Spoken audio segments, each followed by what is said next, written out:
नमस्कार दोस्तों, स्वागत है आप सभी का हमारे YouTube चैनल देव जी के ट्रिक्स में। तो दोस्तों हम यहाँ पर हिंदी का एक बेहतरीन टॉपिक पढ़ने वाले हैं जो कि आपका है वाक्य रचना। जैसे कि वाक्य क्या है, उपवाक्य क्या है और आपका पदबंध क्या है। यहाँ से गलती होने के चांस बहुत ज़्यादा होते हैं, लेकिन अगर ये वीडियो पूरा का पूरा देख लेंगे तो पूरी तरीके से ये टॉपिक आपका कंप्लीट हो जाएगा और एग्जाम में 100% यहाँ से प्रश्न पूछे भी जाते हैं। यहाँ पर दिया है वाक्य के भेद। सर्वप्रथम क्वेश्चन पूछेगा कि वाक्य के कितने भेद होते हैं। तो वाक्य के आपके कितने होते हैं? 2 भेद होते हैं। कौन कौन से होते हैं? तो रचना के आधार पर और आपके अर्थ के आधार पर। रचना के आधार पर कितने होते हैं? तो आपके 3 होते हैं। ठीक है, कौन कौन से? तो आपके साधारण या सरल वाक्य, संयुक्त वाक्य और आपका मिश्र या मिश्रित वाक्य। अर्थ के आधार पर कितने होते हैं? तो अर्थ के आधार पर आपके 8 होते हैं, जो कि आप आसानी से समझ सकते हैं। पहला आपका है विधि या विधानवाचक वाक्य, निषेधवाचक, आज्ञावाचक के, प्रश्नवाचक, विस्मयवाचक, संदेह या संदेहवाचक या संदेशक सूचक, इच्छावाचक और आपका संकेतवाचक। ये आपके हैं, तो इनको आप आसानी से देख के पहचान कर ले सकते हैं। लेकिन इनमें थोड़ा सा ये 3 पॉइंट है, ये आपके हमेशा इन्हीं से पूछता है, इनको हमको पढ़ना है। थोड़ा सा यहाँ पर कह सकते हैं बेसिक नॉलेज लेना पड़ेगा और इसी नॉलेज के साथ हम लोग यहाँ पर उदाहरण के साथ पढ़ने वाले हैं। चलिए, वाक्य क्या है? तो 2 या 2 से अधिक पदों का, याद रखिए 2 या 2 से अधिक पदों का सार्थक समूह है जिसका पूरा पूरा अर्थ निकलता है, उसे हम लोग वाक्य कहते हैं। एक पॉइंट याद रखना है कि जो भी वाक्य होता है उसमें 3 पॉइंट होने आवश्यक होते हैं। कर्ता होगा, कर्म होगा और आपका क्रिया। अगर ये तीनों पॉइंट हैं तो आपका वाक्य पूरा होता है। ठीक है ना। चलिए, यहाँ पर हम लोग समझते हैं वाक्य के अंग क्या हैं। तो वाक्य पदों का वह व्यवस्थित समूह होता है जिसमें पूर्ण अर्थ देने की शक्ति होती है। जिन अवयवों को मिलाकर वाक्य की रचना होती है उन्हें ही हम लोग क्या बोलते हैं? वाक्य का अंग या कह सकते हैं घटक कहते हैं। ठीक है ना, मतलब पूरा अर्थ आपको निकलेगा इसमें से और समूह भी व्यवस्थित आपको मिलेंगे। ठीक है, यहाँ पर नेक्स्ट आपका यहाँ पर दिया गया है, ठीक है, कि वाक्य के प्रमुख 2 अंग या घटक होते हैं। कौन कौन से होते हैं? तो आपका उद्देश्य होता है और आपका विधेय होता है। उद्देश्य को समझते हैं। उद्देश्य क्या है? तो वाक्य में जिसके बारे में कुछ कहा गया हो उसे हम लोग बोलते हैं उद्देश्य। ठीक है, और याद रखिए उद्देश्य में कर्ता और कर्ता का विस्तार आता है। जो उद्देश्य होता है उसमें कर्ता और कर्ता के विस्तार का वर्णन आपको किसमें मिलेगा? उद्देश्य में। विधेय क्या होता है? तो वाक्य में उद्देश्य के विषय में जो कुछ बातें कही गई हों या कही जाए उसे हम लोग विधेय कहते हैं। विधेय में क्या होता है? तो विधेय में क्रिया आती है, क्रिया का विस्तार आता है और क्रिया का पूरक आता है। ये आपके किस में होता है? विधेय में। अभी इसको समझते हैं उदाहरण से। जैसे कि परिश्रमी व्यक्ति सफल रहता है। तो परिश्रमी व्यक्ति सफल रहता है, तो यहाँ पर देखिए जो विस्तार दिया है किसका? परिश्रमी व्यक्ति का दिया है ना। तो कर्ता कौन हुआ? परिश्रमी। उद्देश्य कौन है? व्यक्ति तो उद्देश्य होगा ना। तो यहाँ पर उद्देश्य जो कि क्या हुआ? ये करता है, व्यक्ति ही तो करेगा ना। तो ये करता है, लेकिन विस्तार कौन सा? ये। ठीक है, और विधेय कौन है? तो विधेय जो आपके यहाँ पर सफल दिया गया है ये आपका विधेय होता है। ठीक है ना। जैसे कि एक और समझिए, अब है इलाहाबाद में रहता है, तो उद्देश्य क्या है? यहाँ पर कौन है? तो उद्देश्य आपका कौन होगा? कर्ता होगा। विधेय क्या है आपका? तो भाई इलाहाबाद। ठीक है, समझ में आ गया है। जैसे पहले वाक्य में व्यक्ति जो आपका है वो उद्देश्य अर्थात कर्ता है, परिश्रमी कर्ता का विस्तार है, सफल जो आपका रहता है वो विधेय है। दूसरे वाक्य में भी उसी प्रकार से अभय जो आपका उद्देश्य है, जो इलाहाबाद में रहता है वो आपका विधेय है। समझ गए होंगे। उपवाक्य क्या है इसे समझिए। ऐसा पद समूह जिसका अपना अर्थ हो, जो एक वाक्य का अंग अर्थात भाग हो, जिसमें उद्देश्य और विधेय हो, उसे उपवाक्य कहते हैं। तो उद्देश्य उपवाक्य जो होता है उसमें क्या होगा? उद्देश्य होगा और विधेय होगा। ठीक है, ये ऐसे पद समूह को आपके कह सकते हैं एक अर्थ होता है। समझ में आ गया ना। अगला है आपका रचना के आधार पर। क्वेश्चन पूछे कि रचना के आधार पर वाक्य कितने होते हैं? तो रचना के आधार पर वाक्य कितने होते हैं भाई? तो आपके 3 होते हैं। कौन कौन से होते हैं? तो साधारण या सरल वाक्य, मिश्र वाक्य या मिश्रित वाक्य और आपका तीसरा होता है संयुक्त वाक्य। अब यहाँ पर समझते हैं साधारण या सरल वाक्य क्या है। परिभाषा एग्जाम में पूछा जाता है ऐसे ही कि जिन वाक्यों में एक उद्देश्य अर्थात जो कर्ता हो और एक विधेय अर्थात क्रिया। समझ में आ गया ना। अब आपको समझ में आ रहा है कि उद्देश्य अर्थात कर्ता होता है, विधेय अर्थात जो आपकी क्रिया होती है उसे साधारण या सरल वाक्य कहते हैं। याद रखिएगा दूसरा पॉइंट कि साधारण वाक्यों में कहें तो जिन वाक्यों में एक ही मुख्य क्रिया हो उसे हम लोग साधारण या सरल वाक्य कहते हैं। अर्थात ऐसे वाक्यों में एक ही मुख्य क्रिया आपकी होगी, मात्र एक ही होगी। जैसे अभय पढ़ता है, तो अभय यहाँ पर क्या हुआ, ये आपका उद्देश्य होगा, ठीक है ना। क्रिया जो आपकी वो आपका विधेय है, जो कि आपकी कौन सी है, मुख्य क्रिया है, ठीक है। अब याद रहेगा ना कि उद्देश्य क्या होता है, विधेय क्या होता है, ये भी पॉइंट आपको समझ में आया होगा। दूसरा है सुनील खेलता है। सुनील क्या है, ये करता है अर्थात उद्देश्य है, जो खेलता है ये आपका क्या है, विधेय अर्थात आपकी मुख्य क्रिया है। समझ में आ गया। दूसरा पॉइंट समझते हैं, मिश्रित या मिश्र वाक्य। जिन वाक्यों की रचना एक से अधिक उपवाक्यों से की गई हो, जिसमें एक मुख्य या प्रधान उपवाक्य हो और अन्य आश्रित उपवाक्य हों, उन्हें मिश्रित वाक्य कहते हैं। दूसरा पॉइंट दिया है कि मिश्र वाक्य में मुख्य या प्रधान वाक्य एक ही रहता है, लेकिन आश्रित उपवाक्य एक से अधिक हो सकते हैं। ये पॉइंट समझने लायक आपके लिए है कि जो मिश्र वाक्य होता है, ठीक है, उसमें क्या पॉइंट होता है, तो वाक्य में मुख्य या प्रधान वाक्य एक ही होता है, ठीक है, लेकिन जो आश्रित होते हैं, आश्रित उपवाक्य एक से अधिक हो सकते हैं, ठीक है। उदाहरण में अभी आप समझेंगे तो समझ में आएगा। दूसरा है कि आश्रित उपवाक्य मुख्य या प्रधान उपवाक्य पर ही आश्रित होता है, मतलब जो आपका उपवाक्य होता है ना, वो आश्रित किस पर होता है, मुख्य या प्रधान उपवाक्य पर। तीसरा पॉइंट आपका क्या है कि मिश्र वाक्य में एक ही मुख्य उद्देश्य और एक मुख्य विधेय के अलावा एक से अधिक आपकी समापिकाएं क्रियाएं होती हैं। इनको आपको समझना है, एक उदाहरण से समझिए तो आपको आसानी समझ में आएगा।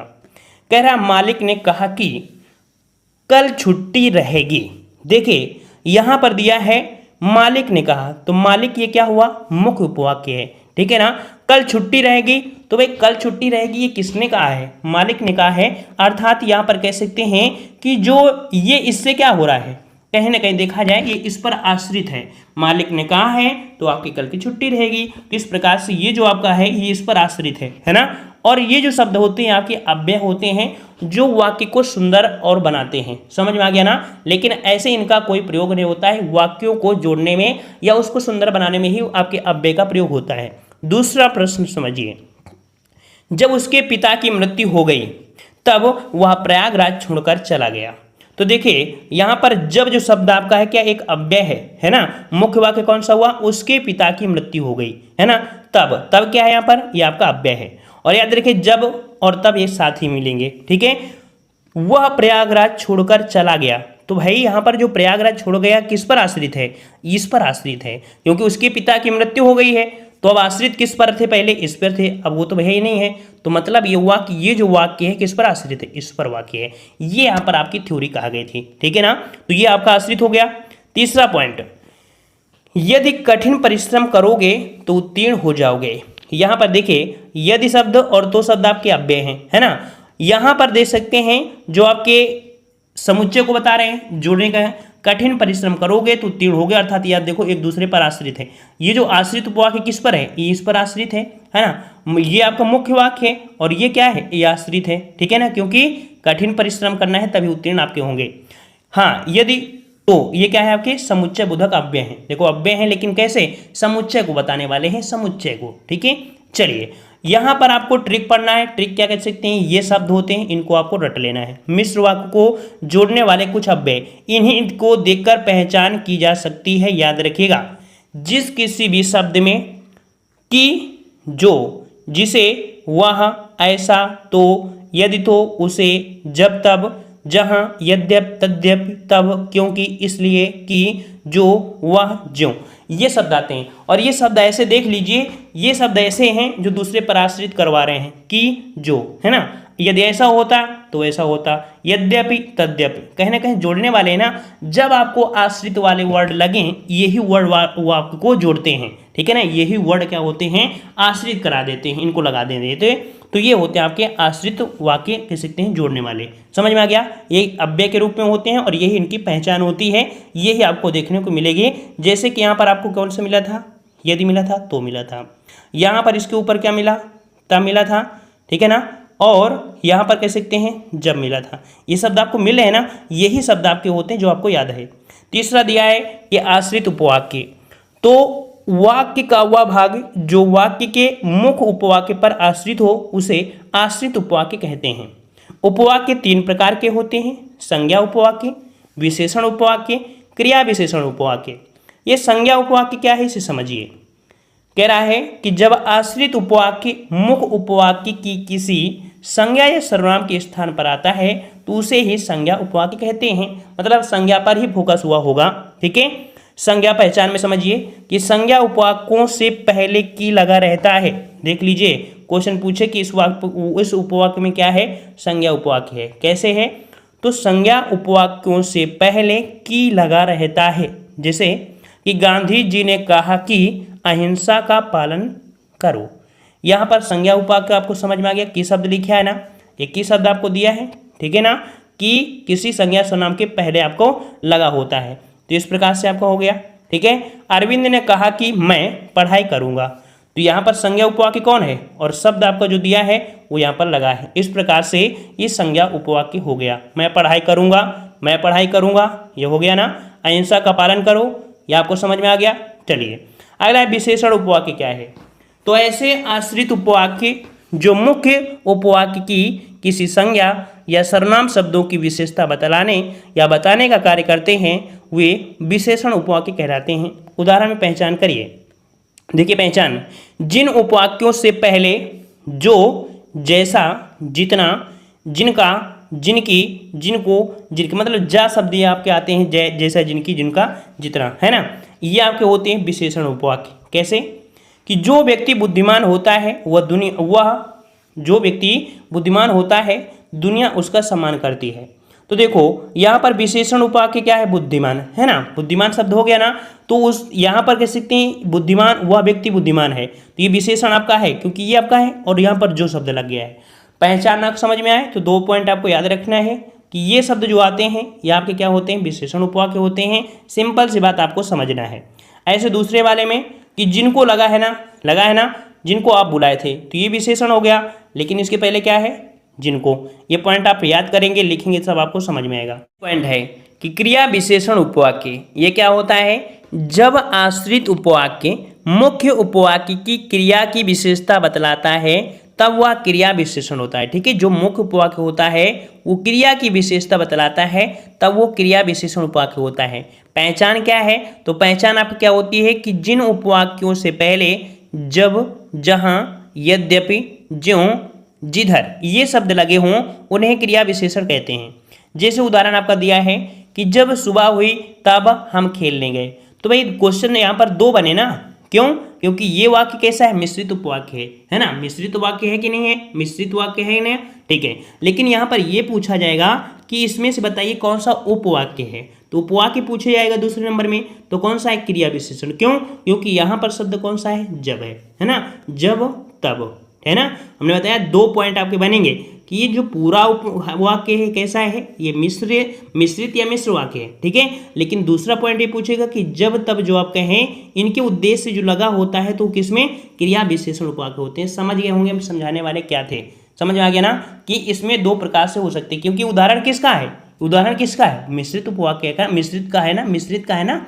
लेकिन ये जो कंजंक्शन है, कंजंक्शन ही शो कर रहे हैं कि ये मिश्रित वाक्य है। लेकिन ये जो कंजंक्शन आपके हैं, ये जो जुड़े हैं, ये आपके क्या कहलाते हैं, क्रिया विशेषण उपवाक्य। समझ में आ गया। चलिए अगला यहाँ पर दिया है, मैं तुम्हें वहीं ले जाऊंगा जहाँ मेला लगा है। ये भी आपको समझ में आ रहा है, जहाँ शब्द लगा है। ठीक है, अब तीसरी पॉइंट आता है संयुक्त वाक्य।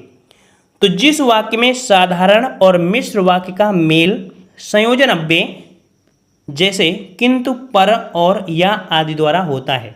मतलब कह सकते हैं कि संयुक्त वाक्य वो जो होता है जिसमें से साधारण भी वाक्य हो और मिश्र वाक्य, इन दोनों का मेल हो। लेकिन यहाँ पर पॉइंट क्या मिलेंगे, किंतु, पर, और, या आदि शब्द आपको लगे होंगे, वहाँ पर आपको संयुक्त वाक्य बताना है। जैसे यहाँ पर देख सकते हैं, समय बहुत खराब है इसलिए देख कर चलना चाहिए। ठीक है, तो यहाँ पर कह सकते हैं इसलिए भी हुआ। मैं आगे चला गया और श्याम पीछे रह गया, ये भी पॉइंट आपका है। तुम यहाँ आते हो या मैं वहाँ हूँ, यह शब्द आपको लगा है। ऐसे शब्द जो आपके होते हैं, ये जो वर्ण आपके हैं, ये आपको क्या बताते हैं, ये आपके क्या बताते हैं कि ये वाक्य जो आपके हैं वो कौन से हैं, तो आपके संयुक्त वाक्य हैं। ठीक है, संयुक्त वाक्य हैं।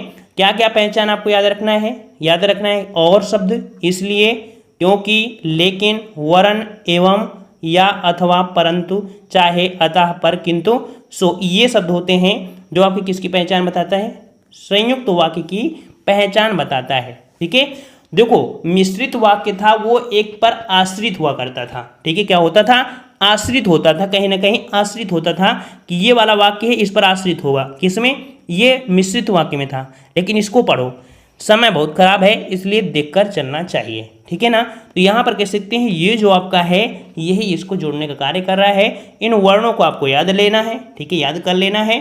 ठीक है, आपको याद हो जाएगा। अगला है अर्थ के आधार पर वाक्य भेद। अर्थ के आधार पर, तो अर्थ के आधार पर आपके 8 प्रकार के होते हैं। ठीक है, कौन कौन से, द्विविध या विधानवाचक, निषेधवाचक, आज्ञावाचक, प्रश्नवाचक, विस्मयवाचक वाक्य, संदेहवाचक और आपका संदेह सूचक वाक्य, इच्छावाचक और आपका संकेतवाचक, ये आपके होते हैं। ठीक है, और यहाँ पर कह सकते हैं इसको भी थोड़ा बेहतरीन तरीके से हम आपको बताएंगे, वैसे पहचान आप कर लेंगे, लेकिन इसे दूसरे पार्ट में अगर हम आपको बता देते हैं तो ये आपको आसानी से और ज़्यादा अच्छे तरीके से हो जाएगा। जब भी कभी पढ़ेंगे तो ये चीज़ बिल्कुल अलग से आपको दिखेगी, नहीं पूरा वीडियो देखेंगे है ना, कहाँ मिलेगा कहीं नहीं मिलेगा, तो ये थोड़े से आपको तकलीफ आएगी। इस कारण से पहले ये 3 पॉइंट जो हमेशा पूछे जाते हैं, ठीक है, कौन कौन से, साधारण, मिश्र और आपके यहाँ पर जो आपके यहाँ पर ये तीसरा पॉइंट था। तो कुल मिला के इन तीनों पॉइंट पर फोकस ज़्यादा होता है एग्जामों में, है ना। संयुक्त वाक्य, ठीक है, संयुक्त वाक्य, मिश्र वाक्य और साधारण वाक्य, इन पर फोकस होता है। ये जो होते हैं इनकी पहचान कहीं ना कहीं कर लेते हैं, फिर भी इन्हें थोड़ा अच्छे तरीके से हम आपको बताएंगे तो आपको ज़्यादा आपको बेहतरीन मज़ा भी आएगा और इससे नोट्स भी आप बना लेंगे। क्लियर है ना, क्लियर है, पसंद आया है, पसंद आया तो वीडियो लाइक करें, चैनल को भी सब्सक्राइब करें, कम से कम एक दोस्त को जरूर से। धन्यवाद, जय हिंद।